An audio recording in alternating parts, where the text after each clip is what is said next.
Hello hi नमस्कार जय जगन्नाथ समस्त स्वागत करुच्छे गोटे नुआ भिडियो को फ्रेश भिडियो को केमती अच्छा आपण मैंने आम गोटे पाठशाला को आपण मानक ढेर सारा स्वागत। तो आशा कर बहुत भल रही थे मुझे बहुत ही भल अच्छी। तो चलते आज भिडियो स्टार्ट करिए। अष्टम श्रेणी तृतीय अध्याय जो पढ़ुली संश्लिष्ट तंतु एवं प्लास्टिक्स तार अधा पर्यंत जाइला। आज पढ़िया कौन पॉलिस्टर कौन पढ़िया पॉलिस्टर मुझे फास्ट पढ़ेले जल्दी सरी जाता। विभिन्न प्रकार फूल और पाचिला फलर बास्ना सेगुड़िक थिबा भिन्न भिन्न ईस्टर नामक रासायनिक यौगिक जोगु होता है। विभिन्न प्रकार कृत्रिम अत्तर बा आर्टिफिशियल सेंट्स जो कहते एवं ठंडा पानीय अन्य खाद्य पदार्थ मिसाई मनुष्यकृत सुगंध द्रव्य एवं एसेंस मध्य भिन्न भिन्न ईस्टर अटे। प्रकृति अनेक ईस्टर श्रेणीभुक्त यौगिक उपलब्ध हुए। एतद व्यतीत विज्ञानागार मध्य अनेक ईस्टर यौगिक प्रस्तुत करा जाय पारे। ईस्टर एकक को नहीं गठित पॉलीमर को पॉलिस्टर कहुए। भिन्न भिन्न प्रकार पॉलिस्टर व पॉलिस्टर यौगिक विज्ञानागार में प्रस्तुत करा जाउछि। सेगुड़िक मध्यरु टेरिलिन एक निर्दिष्ट पॉलिस्टर यौगिक अटे। टेरिलिन रो अन्य नाम हेउछि डेक्रन एवं यह एक कृत्रिम पॉलीमर अटे। एथिरु मुख्यतः सूता प्रस्तुत हुए एवं सही सूतारू टेरिलिन व डेक्रन वस्त्र बुना जाए। टेरिलिन वस्त्र विशेषत्व उपयोगिता कौन सब रोचे। टेरिलिन कपड़ा मजबूत बहुकाल स्थायी अटे। फिंपी बैक्टेरिया असरपा आदि द्वारा यार क्षय हुए ना। ताले एगुड़ा सब क्षय हुए ना। प्रस्तुति बेले एथिरे जो रंग मिसाई थाए ताहा चिरस्थायी हो रहे। साबुन कि डिटर्जेंट शीघ्र परिष्कार हो जाए। अच्छा धोइबा समय घसिले क्षय हुए ना। यार जल अवशोषण शक्ति कम होता ओदा हेले शीघ्र सुखी जाए। आदौ लोचा कोचा हुए ना। यही कपड़ारू पोशाक तैयारी कला बेले दरजी इस्त्री द्वारा जो भांग दे थाए ताहा बहुत दिन पर्यंत रही थाए। तेणु धोई सारिया पर इस्त्रीर आवश्यक पड़े ना। यही प्रकृति जोगु वाश एंड वेयर धो पिंध कपड़ा रूपे यह परिचित। उपरोक्त विशेषत्व जोगु समग्र पृथ्वी रे कपा सिल्क रेयन नाइलन वस्त्र अपेक्षा टेरिलिन वस्त्र चाहिदा अधिक। यही वस्त्र मूल्य मध्य विशेष अधिक नुह। टेरिलिन सूता और कपा सूता मिसा जाए टेरिकोट कपड़ा बुना जाए। सही भली टेरिलिन सूता और उल मिसाई टेरी उल प्रस्तुत करा जाए। तो देखिए पेट बा पेट पॉलिस्टर कौन पॉलीएथिलीन टेराफ्थलेट पेट्र फुल फॉर्म पॉलीएथिलीन टेराफ्थलेट बा पेट अन्य एक पॉलिस्टर अटे। विभिन्न जिनिस रखिया पई व्यवहृत बोतल जार केतेक प्रकार बासन कुसन फोटो उठेबा फिल्म ऑडियो कैसेट टेप पाल बंधा डंगार पाल आदि पेट बा पॉलिस्टर तैयारी करा जाए। तुमे जानिथिबा केतेक पॉलिस्टर तैयारी जिनिस एक तालिका करो।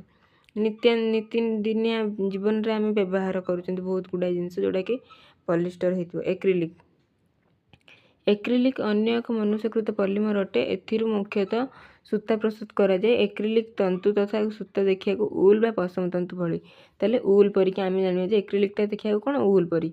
तेणु यह कृत्रिम उल बा आर्टिफिशियल उल बा सिंथेटिक उल कहा जाए। प्राकृतिक उल रे बुणा कंबल पोशाक तुलन में एक्रिलिक तंतु रे बुणा कंबल पोशाकर मूल्य अपेक्षाकृत कम। वर्तमान बाजार रे उपलब्ध होउथिबा अधिकांश शीत वस्त्र एक्रिलिक तंतु रे तैयारी। टेरिलिन वस्त्र भली एक्रिलिक वस्त्र मध्य पृथ्वी रे सर्वत्र आदृत। तबे तुम पई काम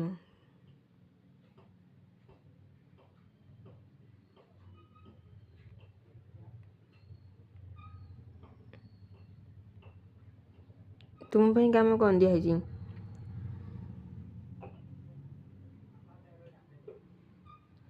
कांथरे पोताई था एक लंबा कंटारू कि छातर लगी कौन हुक्रु प्राय सामान लंब सामान मोटेर उल पॉलिस्टर सिल्क झोट नाइलन दौड़िया रस्सी संग्रह कर।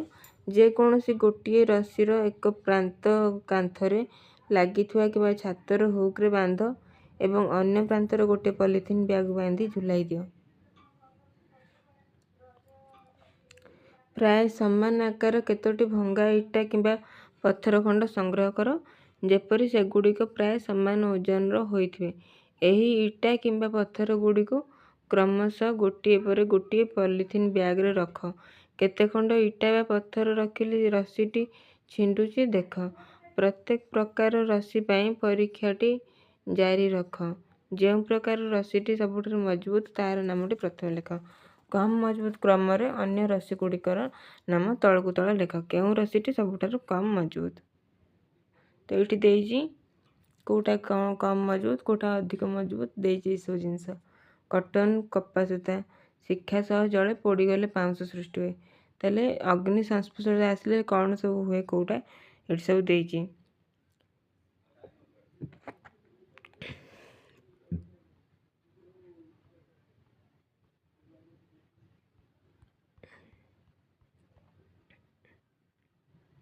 ଆଚ୍ଛା, ପଲିମର ବା କୃତ୍ରିମ ବା ସଂଶ୍ଳେଷିତ ତନ୍ତୁ ଗୁଡ଼ିକର ସୁବିଧା ଅସୁବିଧା କ'ଣ? ସୁବିଧା କ'ଣ? ପ୍ରାକୃତିକ କଞ୍ଚାମାଲ ଉପରେ ନିର୍ଭର କରୁନଥିବାରୁ ଏବଂ ବହୁ ପରିମାଣରେ ପ୍ରସ୍ତୁତ କରାଯାଉଥିବାରୁ ପଲିମର ତନ୍ତୁ ଆଉ ତିଆରି ବସ୍ତ୍ର ଶସ୍ତା ଦରରେ ମିଳୁଛି। ତାହେଲେ ଏଇଟା ସବୁ କ'ଣ?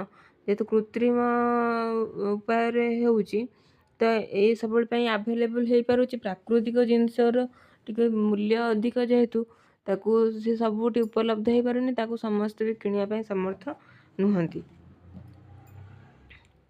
ତାପରେ ଦେଲା କ'ଣ? ଅନ୍ୟ ପକ୍ଷରେ ପ୍ରାକୃତିକ ତନ୍ତୁ ଗୁଡ଼ିକ ପ୍ରସ୍ତୁତି ଖର୍ଚ୍ଚ ଅଧିକ ଏବଂ ଉତ୍ପାଦନ ପରିମାଣ କମ୍ ହେଉଥିବାରୁ ଏଥିରେ ତିଆରି ବସ୍ତ୍ରର ମୂଲ୍ୟ ଅଧିକ। ବୁଝିପାରିଲ? ପଲିମର ତନ୍ତୁ ତିଆରି ବସ୍ତ୍ର ମଜବୁତ, ଦୀର୍ଘକାଳ ସ୍ଥାୟୀ, ଧୋଇବା ସହଜ, ଶୀଘ୍ର ଶୁଖିଯାଏ, ଲୋଚାକୋଚା ନ ହେବାରୁ ଇସ୍ତ୍ରୀ ନ କରି ମଧ୍ୟ ପିନ୍ଧି ହୁଏ। ଏତଦ୍ ବ୍ୟତୀତ ଦେଖିବାକୁ ଚକଚକ ଓ ବିଭିନ୍ନ ରଙ୍ଗରେ ଉପଲବ୍ଧ ହୋଇପାରେ। ତାମାନେ ସେ କହିଲେ କ'ଣ? ଯଦି ପଲିମର ତନ୍ତୁର ବସ୍ତ୍ରଟା ହେଉଛି ତାହେଲେ ସେ ମଜବୁତ ହୁଏ, ବହୁତ ଦିନ ପର୍ଯ୍ୟନ୍ତ ୟୁଜ୍ କରିପାରିବ, ଧୋଇବାଟା ବି ସହଜ, ଜଲ୍ଦି ଶୁଖି ବି ଯାଏ, ଲୋଚାକୋଚା ହୁଏନି, ଆଉ ଏ ସବୁବେଳେ ପାଇଁ ଚିକ୍ ଚିକ୍ ମାରେ। ଫିମ୍ପି, ବ୍ୟାକ୍ଟେରିଆ, ଅସରପା, ଅମ୍ଳ, କ୍ଷାର ଆଦି ଦ୍ୱାରା ପଲିମର ବସ୍ତ୍ରର କ୍ଷୟ ହୁଏ ନାହିଁ। ତାହେଲେ ଏଇସବୁ କ୍ଷୟ ହୁଏ ନାହିଁ। ପଲିମର ବସ୍ତ୍ର ଗୁଡ଼ିକର ମୂଲ୍ୟ ଶସ୍ତା ହୋଇଥିବାରୁ ସବୁ ଶ୍ରେଣୀର ଲୋକେ ଏହା କିଣିବାକୁ ସମର୍ଥ ହୋଇଥାନ୍ତି। ତାହେଲେ ଶସ୍ତା ହୋଇଥାଏ ଏହାର ମୂଲ୍ୟ, ସେଥିପାଇଁ କ'ଣ କରାଯାଏ ନା ସବୁ ଶ୍ରେଣୀର ଲୋକେ କ'ଣ କରନ୍ତି? ଆକୁ କିଣିବାକୁ ସମର୍ଥ ହୋଇଥାନ୍ତି। ଅସୁବିଧା ଅସୁବିଧା କ'ଣ? ଖରାଦିନେ ପଲିମର ବସ୍ତ୍ର ପିନ୍ଧିଲେ ଆଶ୍ୱସ୍ତିକର ଲାଗେ କାରଣ ଏଗୁଡ଼ିକ ଝାଳ ଅବଶୋଷଣ କରିପାରନ୍ତି ନାହିଁ। ପଲିମର ବସ୍ତ୍ର ପିନ୍ଧି ବିଜ୍ଞାନାଗାରରେ କାମ କରିବା କିମ୍ବା ରୋଷେଇ କରିବା ଅତ୍ୟନ୍ତ ବିପଜ୍ଜନକ କାରଣ ଏଥିରେ ତତ୍କ୍ଷଣାତ୍ ନିଆଁ ଲାଗିଯାଇପାରେ। ନିଆଁ ଲାଗିଲେ ଏଗୁଡ଼ିକ ତରଳିଯାଇ ଶରୀରରେ ଚର୍ମ ଓ ମାଂସ ସହ ଲାଖି ହୋଇ ରହିଯାଏ, ଯାହାଫଳରେ ଚିକିତ୍ସାରେ ଅସୁବିଧା ହୁଏ ଏବଂ ପୋଡ଼ା ଘା ଶୁଖିବାରେ ବିଳମ୍ବ ହୁଏ। ତୁମ ପାଇଁ କାମ। ବିଭିନ୍ନ ପ୍ରକାର ତନ୍ତୁ ବା ସୂତା ସଂଗ୍ରହ କର ଏବଂ ପ୍ରତ୍ୟେକକୁ ଅଗ୍ନି ସଂଯୋଗରେ ପର୍ଯ୍ୟବେକ୍ଷଣ ଲବ୍ଧ ସମସ୍ତ ତଥ୍ୟ ଧାରାବାହିକ ଭାବରେ ପ୍ରୋଜେକ୍ଟ ଖାତାରେ ସାରଣୀ 3.2 ଅନୁଯାୟୀ ପୂରଣ କର। ତୁମ ସାହି ବା ପଡ଼ାର 10ଟି ପରିବାରରୁ ନିମ୍ନମତ ତଥ୍ୟ ସଂଗ୍ରହ କର। କେଉଁ କେଉଁ ତନ୍ତୁ ତିଆରି ପୋଷାକ, ଧୋତି, ଶାଢ଼ୀ ଆଦି ବର୍ଷ ତମାମ ବ୍ୟବହାର କରନ୍ତି। ସାରଣୀ 3.3 ଅନୁଯାୟୀ ତଥ୍ୟ ସଂଗ୍ରହ କର ଏବଂ ସିଦ୍ଧାନ୍ତ ଲେଖ। ପ୍ରତ୍ୟେକ ପରିବାର କେଉଁ କେଉଁ କପଡ଼ାକୁ ପସନ୍ଦ କରନ୍ତି ବୁଝି ଅର୍ଧ କ୍ରମରେ ଲେଖ ଏବଂ କାହିଁକି ପସନ୍ଦ କରନ୍ତି କାରଣ ଗୁଡ଼ିକ ଲେଖ।